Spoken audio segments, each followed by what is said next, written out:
మొత్తానికి 30,000 ఉద్యోగాలు ఇచ్చాడు అని చెప్తా ఉన్నాడు. మంది పుట్టిన పిల్లలు నా పిల్లలు అంటే అవుతుందా అబ్బా?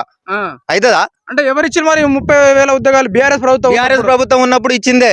వాళ్ళు ఇచ్చిన జాబు ఈయన ఏమో పట్టాలు ఇచ్చి నేను ఇచ్చిన అని తుత్తు అంటే అవుతుందా? అది కాదు. బీఆర్ఎస్ ఇచ్చిన జాబ్సే అవి. రేవంత్ రెడ్డి ఒక్క జాబ్ కూడా ఇయ్యాలి. జాబ్ క్యాలెండర్ రిలీజ్ చేస్తా ఉన్నా అది కూడా లేదు, ఏం లేదు. ఏమైనా అంటే ఎవరు అడిగితే వాళ్ళ మీద దాడి చేసుడు ఇది తప్పించి ఏం లేదు. నిన్న కౌశిక్ రెడ్డి ఏమైనా మాట్లాడితే ఆయన మీద దాడి, ఆయన ఇంటి మీద దాడి చేపించిండ్రు. అంటే ఎవరు అడగొద్దా? ప్రజాపాలన అంటే ఇదేనా? ఏమైనా మన స్వాతంత్రం లేదా ఈ రాష్ట్రంలో? ఏమైనా గుండెల రాజ్యమా ఇది? రౌడీల రాజ్యమా? మరి గింత ఘోరమా? అడిగేటోళ్ళ మీద నువ్వు దాడి చేపిస్తే ఇది ఏ ప్రజాపాలన ఎట్లయితది? కాదు, ప్రజాపాలన కాదు, ఇది రాక్షస పాలన. వాడు అరకపూడి గాంధీ